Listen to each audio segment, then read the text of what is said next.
One of my biggest missions as a life coach, as a mom, as someone who likes to give back and pour into other people is to help you build your confidence. Because I struggled with confidence for a really long time. It was one of the biggest hurdles that I had to overcome, even in adult life. And so, one thing that I noticed was that what would really hurt my confidence was the opinion of others. I would let complete strangers leave comments and me actually be affected by the comments. What I realized was that the reason why the comments triggered me was because I still hadn't developed a sense of self that I believed. Because we can say that we know who we are, but if we don't believe it, if we don't show that in different ways, then we really don't.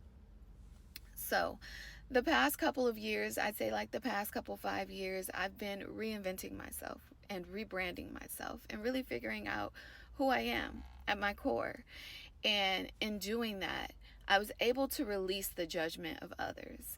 I was able to go on Instagram and allow people to leave comments about me because that's what I signed up for when I made my page public and chose to post my content. I signed up to get the opinions of others. And so now, what I'm able to do now that I have a better sense of self is see those comments and not be affected by them.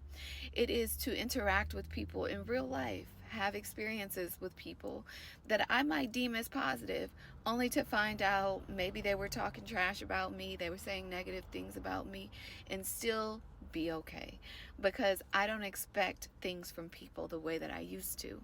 I don't expect to be liked by everybody. I don't expect to be understood by everybody.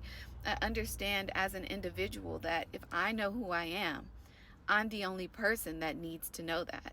I don't need for other people to understand where I come from or why I am the way that I am or think that I'm a good person or speak positive about me. I don't need that because I get it from inside. And one of my missions is to help people, kids as well, not just adults, because I practice this with my son. It's really important that I instill high confidence in him at a very young age, because when I look at him, I look at the little me, and I never want him, even though I know he probably will because it's the cycle of life, but I never want him to feel that scarcity or that loneliness that I felt when I felt like I was being judged and I didn't feel like there was anyone that understood what that felt like or kind of made me feel safe when I felt that way. Not that I didn't have a good family or friends, because I did.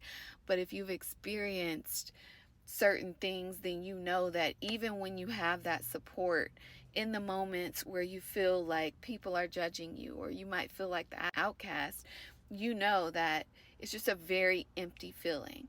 But had I had the confidence that I have now, had I been able to see through people, right? To know that when people judge me, it's a projection of how they feel. It has nothing to do with me. Because me, as someone who feels very balanced, who has good intentions, I would never look at someone and just talk down about them. Why would I do that? God didn't give me words to speak down on people. Who am I to judge them? And I don't have the time, right? The person has the time. If the person has the audacity to talk negatively about you and they don't know you, they've had no experience with you, do we even need to listen to it? Do we need to give it our attention? Not really, right? Those are not my kind of people. And so the sooner I teach my son that, the sooner I can help other people understand that, the better we'll be at just living in our truth and fulfilling our purpose. So I do note that I'm a life coach, and I feel like it's important for this community that I take the time sometimes to share what I'm about. So, yeah, I hope this was helpful.